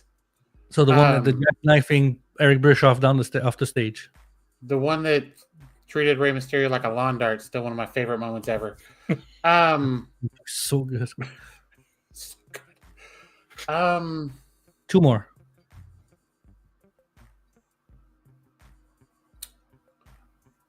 I'm gonna take King Kong Bundy. King Kong Bundy. Human Such a thumb beautiful himself. And my last one is China. China. That's a good call. Don't shoot me. Okay, I got it. I like that song too. All right, so let me see. Let me ring the bell and see who's gonna win this match. Who do you think I'm gonna pick to win this match? Pretty sure it's going to be Tori's team. I'm sorry, no, but you got HBK small. You got Swerve that's small. Nash might be saving the day. Bundy might be saving the day, and China's badass. So China eliminated Hillbilly Jim for sure. I don't know. Bam, big old Swerve's boss. not small. Swerve's not small. Put him next to Bam Bam Bigelow. 6'3". Okay, put him next to Bam Bam Bigelow and the Big Boss Man. He's gonna get a sandwich. You know, it's over. That's an Oreo cookie, if you know what I mean. You know, that's reverse. You know what I mean? It's not. You know, those are big boys. Those are big boys. No, I'm kidding. I like your top 5. I'm gonna make a graphic. I'm gonna make a nice graphic for both of you, and we're gonna put the graph. I'm not gonna pick a winner of this match. You got 5 top wrestlers, superstars that I think were legendary. I'm surprised you didn't pick Roddy Piper, you know, in one of the teams. Hot Rod. See, I do Survivor Series, top war games. I do this on every episode. I'm an Andre the Giant guy. I'm a Hulk Hogan guy. I'm a Haku guy. You know, That's I like my Roddy. You bring to a bar fight though, right? Yeah, Roddy Piper. You know, and if it's modern day today, I'm a Punk guy. I know a lot of people don't like CM Punk. I like Punk. I don't like him now. I don't like him. Ever since AJ came back, I love AJ, but ever since AJ came back, he's a little boot. You know, Punk gets hate. The same reason that Mercedes Moné gets hate. The same reason Charlotte Flair gets hate. They're good. You can't deny that they're good. They're all so the good. worst thing you could do is complain about it. Now, right. That's another thing. Mercedes Moné, Sasha Banks, like, okay, she wins Mercedes. 7. She has 150 titles. I get it, but you're bringing her to your show, and you got a women's champion.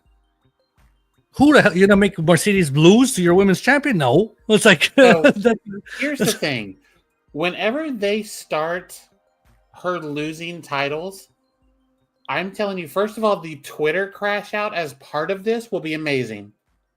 The number of people she's going to job to drop these titles will be incredible. and the number of companies she'll make more important and more noticed will be unheard of. If a man did this, everybody would love it. The problem is it's a woman, and it's a woman of color. She's beautiful, and she's got amazing. Love Mercedes. Very, very, very good wrestler. Yeah, she does a few mistakes here and there, but who doesn't? Yeah. Who doesn't? You know what I I'm mean? the first to say some of her matches in AEW were not her greatest. They weren't. My favorite. You don't have in-ring chemistry with everybody. Yeah, it's true. Her match with Stat was amazing. Stat was amazing. Statlander was incredible. Tony Storm, that one that was amazing. Like I was like, I'm a fan of women's wrestling. I am. I like it. I like the War Games match we saw yesterday. I don't know why. Like I'm a fan of women's wrestling. I didn't back then. I hated watching the Trish Stratuses and the Stacy Keeblers and the because it wasn't wrestling. I'm a boy, okay. I like, there's a thong, yay! I like the boy, let the booty shake. Oh, I'm a boy, it's what I like. But at the same time, wrestling wise, I don't like. Yesterday when Charlotte was putting Becky's face on the cage, she's going and she had her face like blocking the cage. I'm like, take the camera off her fucking face. Take the camera off her face, please. That is 100. See. And I get the point of everybody wants to be in it. There are certain angles especially for WWE, because of their no blood rule. Yeah. It was blood. You can't do those camera angles. If you're going to let them bleed, you can do those camera angles.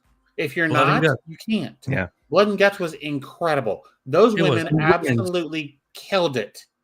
Those girls did an amazing job. The guy one, I did not enjoy it at all. I'm sorry, I didn't like it.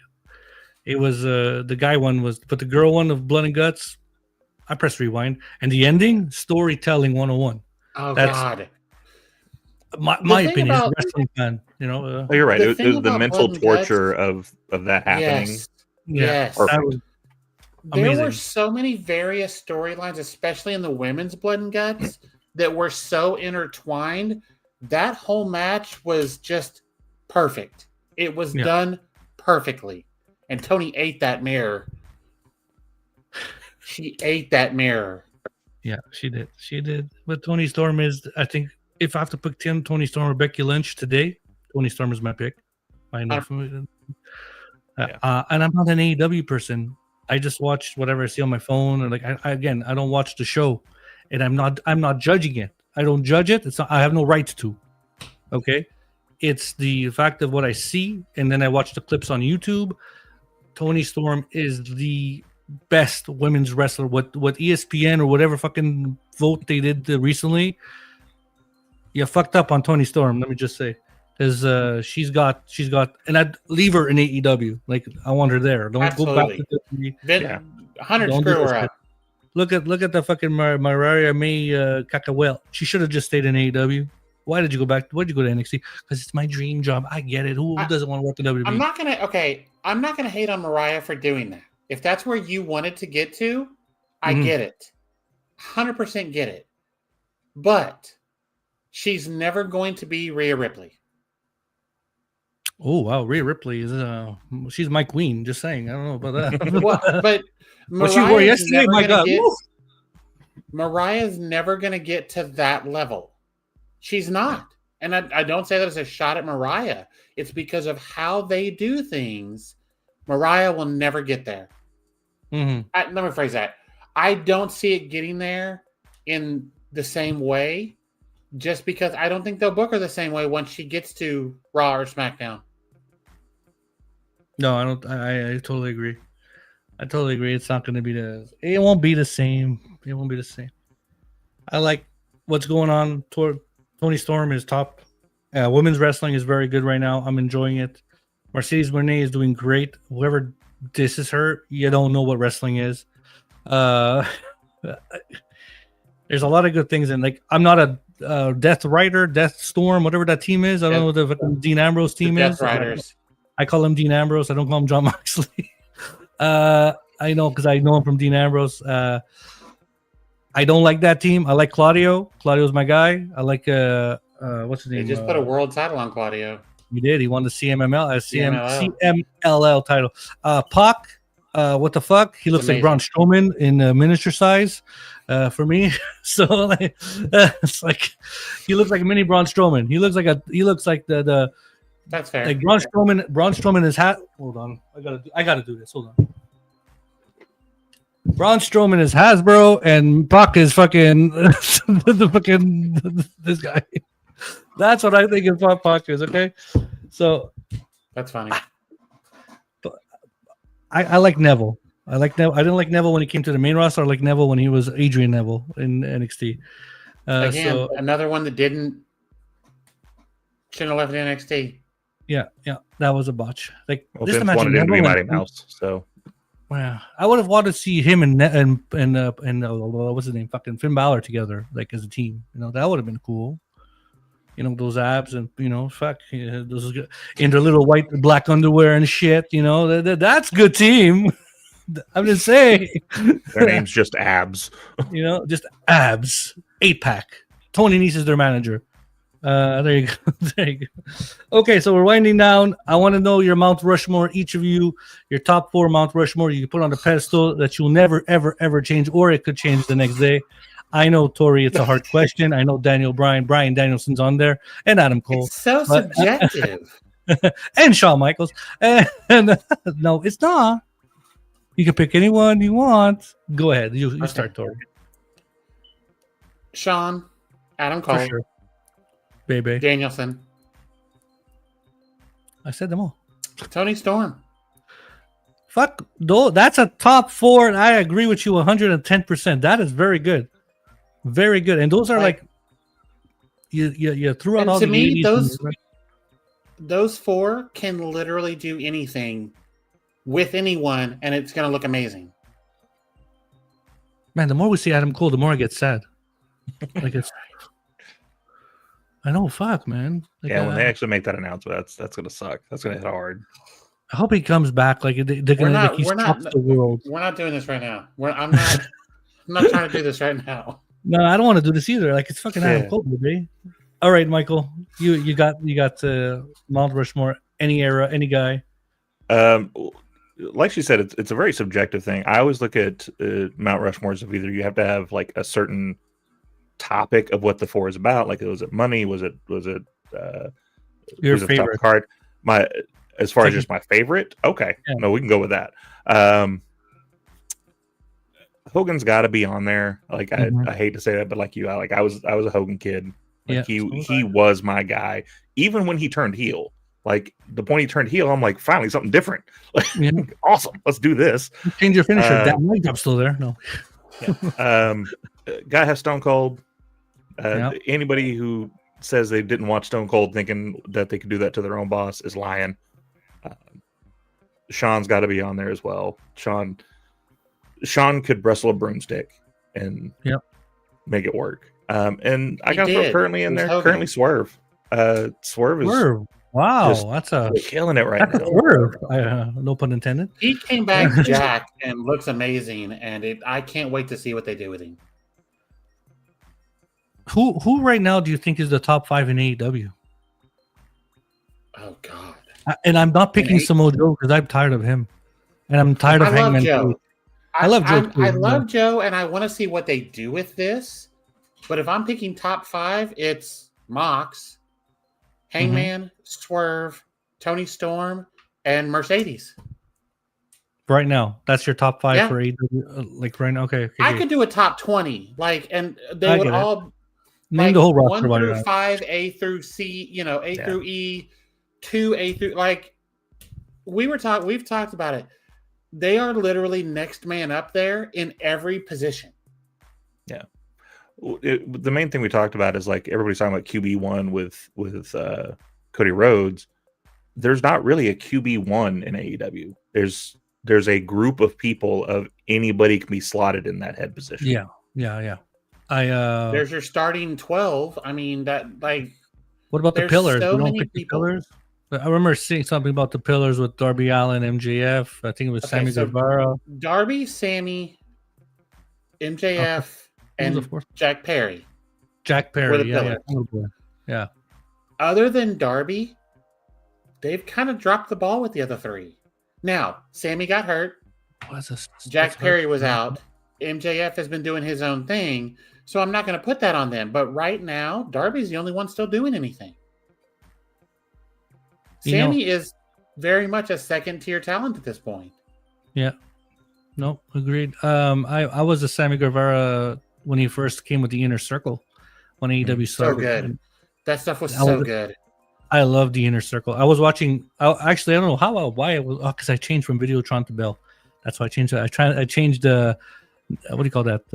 TV network fucking thing.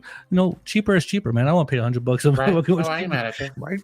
So I could have watched AEW at the beginning, and I was watching Inner Circle, Jericho, and I'm a big Jericho mark. I'm a big Jericho mark from freaking Lionheart and ECW.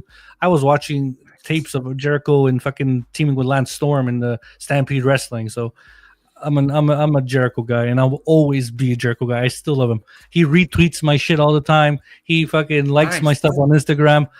I want Jericho on After the Slam. I want him on my show. So I need Chris Jericho on my show. Now he's doing cameo. Give me 5 seconds. I'll pay for it. I don't care. just give it to me. We've done a couple of those.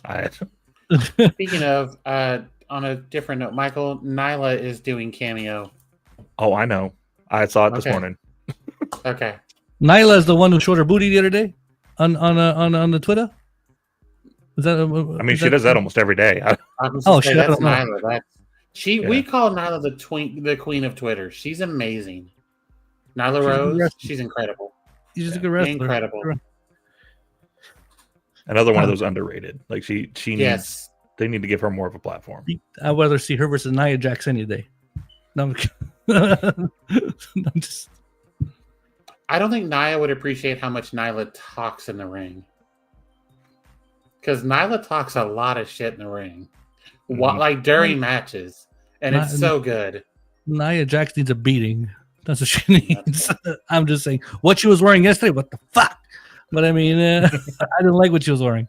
Too many colors. Stick with that black stuff. Like you have more. I like Nia Jax. She's badass. Like she's bad. You're a heavier woman. Beat the shit out of this girl. She is in an unwinnable position. Yeah, after her, I get it. Because of what her back's like, her past of hurting people and all that caca.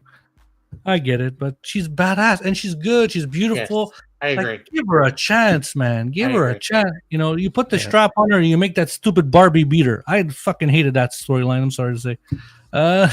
My opinion, I don't like it. Yeah, keep her and Lash together. Have them run rampant through that tag division. Right. That's my thought. Yes. Beat the freaking Kabuki Warriors. We're 100% going to get them in the Kabuki Warriors, and that match is going to be amazing. I hope. Lash is going to do so well on the main roster. Yeah. Rest in peace, Kyrie.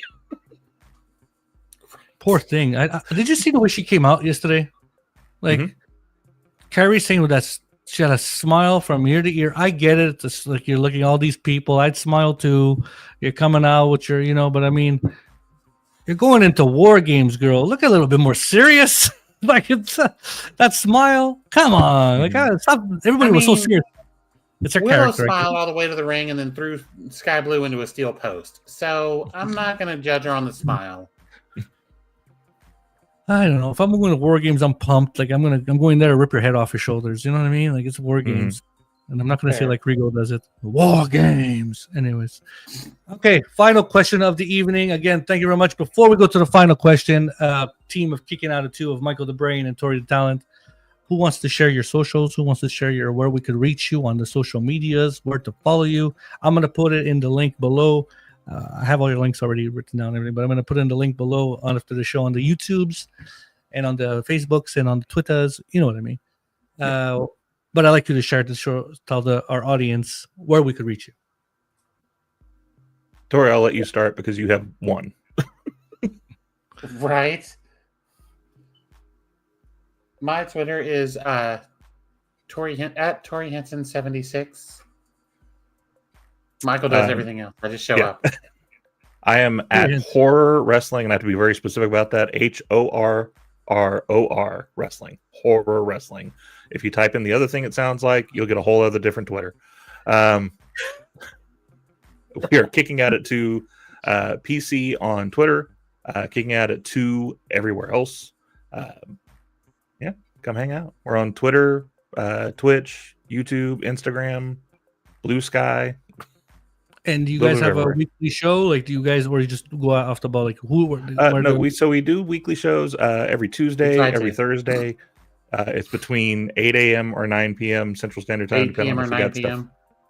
Yes, not 8 a.m. You said a.m. You said a.m. Okay, yeah. PM. Excuse me. Depending on if we got stuff going on that day. A whole damn day there. Our Tuesday shows are the actual like bell to bell. That's our talking episode. On Thursdays we do joysticks and dropkicks. That's our gaming episode. We also have a Discord for the media group, Gimmick Table Media. On there we do watch-alongs, putting pay-per-views on there, and like just letting people talk about it and watch it. Can you do me a favor, Michael, on our DMs that we've been sharing? Can you send me the Discord link? I'd like to join and absolutely. And join the Gimmick Table Media to like just to hang out with you guys, because you guys are lovely people, and I want to get to. Tori, don't look at me like that. I got you. I don't know what it is. While I was watching your show, I'm like, how do I crack Tori? Like, I gotta crack her. Like, I gotta say something that's gonna make her laugh. It's like, not that hard. I know, but like, how do I do it? And I just did, so I'm happy. There you go. Well, I would love to join you guys and just hang out more and like be like. I know I'm friends with a lot of people on these Twitter Spaces, and I got the Wrestle Collective, I got the DWE, and again, like I just gotta thank you. I just like to share again. It's not about me, even though I talk about myself a lot. I want to get to know and be friends with everybody in the wrestling community. I am going to Saturday night's main event in SmackDown. Fucking tickets cost me an arm and a leg, but it is what it is. I don't want to make it go. It's disgusting what TKO is doing. But I got the bundle. I bought when you buy both, it's cheaper than buying individual. So I'm going to SmackDown on the January 23rd and Saturday night's main event on the 24th. Was that? I got that. Said right? Sound like the dates sound right. Something like that. Yeah. What am I going to see? This is the Saturday night's main event after Cena retires. So I don't know. AEW is coming to town for us at the beginning of January. Dynamite will be in really? Town. Hoping to be there. Are you guys going to do live content there, or are you just going to go enjoy the show? We always say that we're going to. We do. And then we get wrapped up in the show. When we went to WrestleDream, I took our little microphones. I had these with me. Did we get them out? No. Yeah, I'm doing that for after the slam, like just to talk to the fans. Like, what the fuck are you here doing? What do you want to watch? Oh, I want to watch so and so. Like, I want to see that. Like, I don't know what the build-up's going to be here, but I mean, I want to know I want to talk to the fans live. And again, it's content for our channels. Mm-hmm. It's just it's extra content. That's what I've been watching these videos about growing our YouTube channels and our stuff. We just have to shoot out content. It might be 2 views, 3 views, 45 views in one day or 1 month, but in the next month it could be 1,000 views or 4,000. So we gotta be consistent. When we went to WrestleDream, I realized I have pictures up till about 2/3 of the way through the show, and then I just stopped taking pictures because I was just watching the show. Yeah, it tends to be a job after when we want to just enjoy our shows. Yeah, I get it. Like I'm just doing it at the beginning and at the end of the show, because here in Montreal it's like a hockey game. The Habs, the Canadians, they lose, the fucking city goes on fire. So imagine what the hell happens. What happens in wrestling show? I was there when Montreal. I was 7 years old when Bret Hart got screwed at the Molson Center at Survivor Series. I was there. I was in the audience and I had no idea what was going on until he went WCW. I'm like, that's what's going on. That was a huge moment. Mm-hmm. And I was there, and I love saying it to people. I'm like, yeah, I got that chip on my shoulder. I got that. So I'm a Bret Hart guy too, but I mean, it is what it is. Final question for both of you, and then we're going to end it. And I thank you very much for joining me for this hour and a half. Taking time away from your families, it is what it is. But this is after the slam. I appreciate you both taking the time for me. Thank you very much. And I'd like to be a guest on your show one day. Interview. Absolutely. I can't wait. This was a good test for that, because she was having issues with StreamYard, and so this was a good test, because for us to have people on the show, I'll need to incorporate StreamYard into what we do. There you go. Okay, I see what you mean. So we'll be yes, you can't, and all that stuff, right? Yeah. I got you. Yeah, StreamYard's. I'm telling you, the graphics, not the graphics. What am I saying? The platform of how to bring things in and how to it's easy. It's just you'll see it right in front of you. So yeah, if you guys go ahead and start streaming, or I like to be just a fly on your show, kicking out of two. I love that show. Absolutely. I love that name. Okay, final question. Pick either or, both of you. Main event, your dream main event, either at All In or WrestleMania. You pick which one you want, because for me they're both the same. Tori, you go ahead. Your dream main event at whatever event you pick. Anybody, any era, we're putting them there in their You prime. want any title, any match, any stipulation, anything you want. It's your dream for Tori the Talent. You're sitting in the audience. You want to see this match. You want to see it. What is it?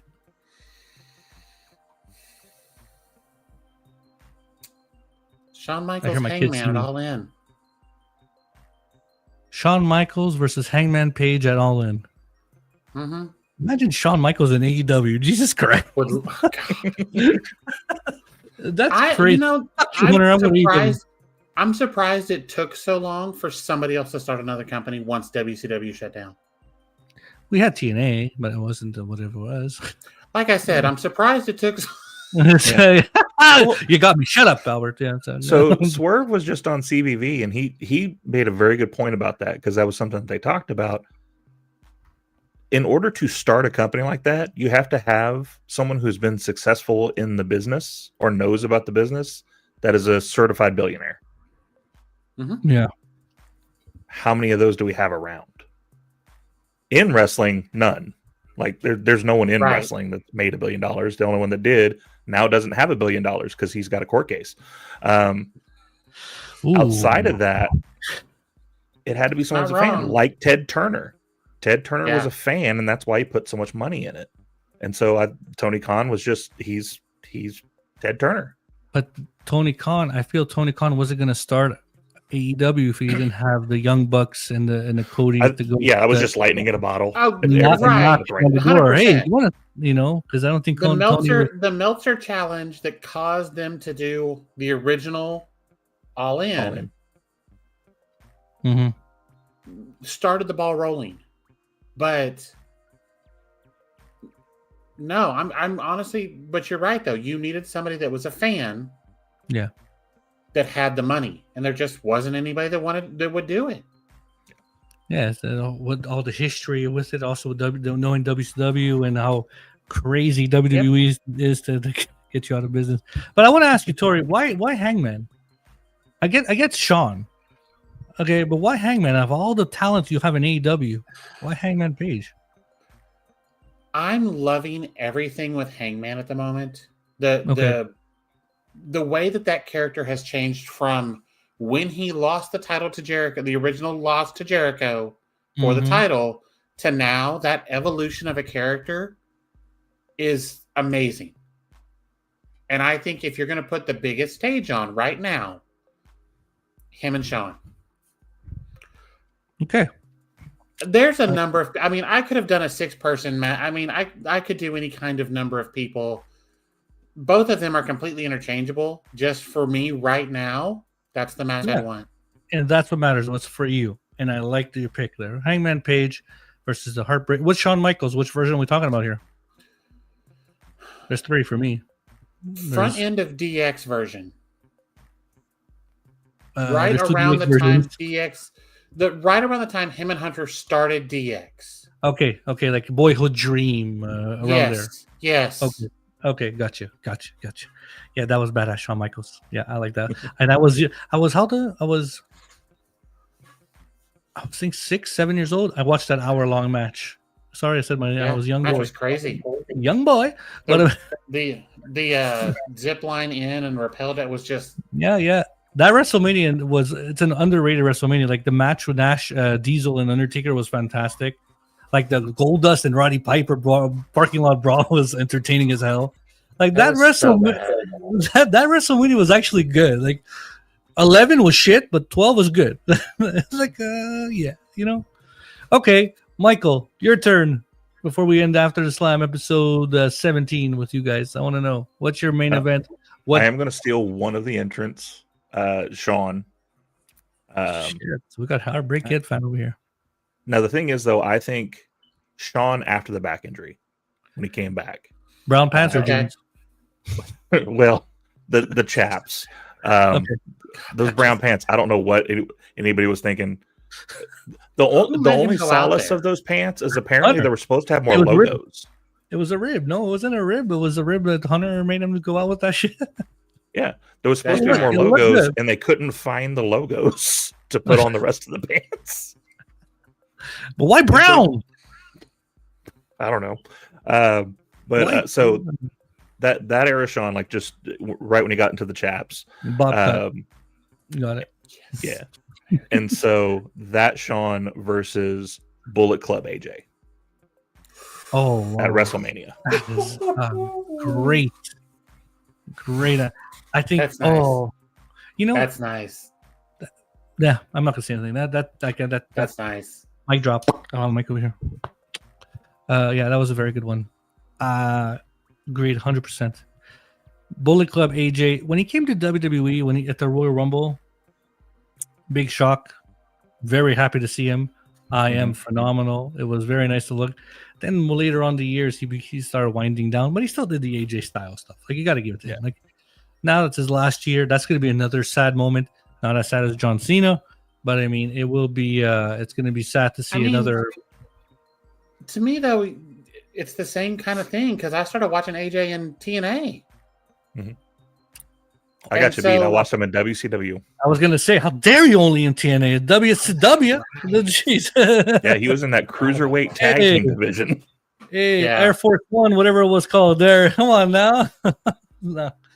That he lasted 2 weeks, but it was good. It was good 2 weeks of show. Yeah. It was a good 2 weeks of programming. That freaking Air Force One team with whatever teammate he had. I don't know. Now I get it. AJ Styles, first X Division Whoever champion. the Marty Jannetty was, yeah. There you go. Back to Marty. Oh man, we have a lot of Marty Jannetty on this show. Who else can we say as a tag team is a Marty Jannetty? Who? Let me last. Okay, I appreciate your HBK versus Bullet Club AJ Styles, but in tag team wrestling today, I'm a big tag team guy. I love tag team wrestling. I'm a big Nasty Boys fan. I know. Okay, I like the Nasty They were good Boys. at the time. You can't deny that. They were good at the time. The Nasty Boys versus the Steiner Brothers. That was one of my favorite matches in WCW. My Nasty Boys versus Harlem Heat. That was another tag team match that I enjoyed in WCW. That's an underrated tag team. Now, in that tag team, the Marty Jannetty was not Brian Knobbs, it was Jerry Saggs, because Jerry Saggs left and Brian Knobbs became hardcore champion. It was what it was. But what teams do we have now in WWE? I know in AEW we have a lot of teams. A lot of factions, a lot of groups, I don't know what the hell they have over there anymore. But I mean, in WWE, what team do we have? What team that have besides Street Profits, what do we have that is like they look alike, they dress the same? They I don't see any teams anymore like this. Like, Well, I don't know. you've I got can't think of DIY. If they're, and to be fair, I have not kept up with WWE a ton, but you've always got the machine guns. Oh yeah, machine guns. Yeah, DIY. Got the Wyatts. Yeah, that's about it. The New Day. Thank Thank God for the New Day. Bring the New Day to AEW. Get rid of them. Bye. They're not the New Day no more. Let me say it. Okay. They're not. Okay. They're not. Give me I just all want them to of put them that. on TV. Bring New Day to AEW, and they're gonna change. That's something good. What they're doing now with WWE is terrible. With that stupid black cat. That is the only reason there's been a lot of chatter of like Bucks want to go to WWE at some point. The only reason I want them there is so I can get them in the New Day in the same ring. And Just let them get in the same ring. Let them do a thing. I think they should go. I don't think they'll go. I don't see them going because they're never going to let them be themselves. Yeah. The style's different and they will not be able to be themselves. New Day was good when Big E was there. They were good as a trio. And then whatever we're watching now, I don't like watching them on my screen. Why? It's not because they're not good. It's because I feel bad for them. I feel bad for those guys. Like, come on. They started a story that had there's no way to pay it off. No, the neck because injury. you turned on Big E and you could do nothing with that. No. Big E won. They Big E won the fight. They could have done a lot of things with it. They just didn't. Well, it's harder to. It's like when Samoa was on commentary. Joe was great on commentary, but he was not a good commentator because if anybody did try to brush up to the commentators and get all mean, he's Samoa Joe. Right. He's going to put you in your place. He's Samoa fucking Joe. But him too. He's AEW champion. I'm happy he took the belt off of Page. I'm sorry, Hangman Page. I really am. I'm really interested to see the payoff for this. I wasn't a fan of Hangman dropping the title so soon, but I'm really interested in the payoff. Give it to Swerve. Swerve is the guy for AEW. I think that's where it ends up. Mm-hmm. I think the way he looks now, he's badass, and then that guy that dances for him and stuff. Fucking, let's go. There you go, Tori. There you go. And that's how we're gonna end the show. All right, let's advance the. I want to do this because we're doing a thumbnail. Boop. There we go. Too much. I'm gonna do my screenshot here. Because we are going to. Are we doing it? Is it working? Yes, it is. Smile. And I got it. Thank you very much. All right. So yeah, I'm gonna put this on again. Like and subscribe to the channel, guys. Whoever's watching, we got 30 people watching. Thank you, everyone watching. Like and subscribe after the slam, and of course, kicking out of 2. They are the best trio. I'm saying tag team on the social media in my book because their show is very entertaining. Michael the Brain, Tori the Talent. Thank you very much for your time. I hope you enjoyed your time. I hope it was respectful and nice to you guys. I love your content. I love your show. My bad. Gotta drink some water. I didn't drink all the fucking day. But yeah, guys, thank you very much. We're good. Thank you. And I'll just put you guys backstage. Don't hang up yet. All right. Thank you very much. Say bye. Bye.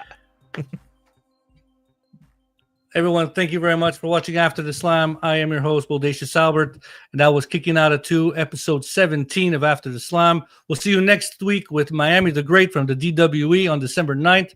And again, on December the 14th, we're doing a John Cena tribute, and I hope we'll see you all there. Thank you, everyone, for watching After the Slam. The man has come around! Ladies and gentlemen, the following contest is scheduled for one fall. Introducing first the host, straight from After the Slam podcast, Bodacious Albert. After the slam!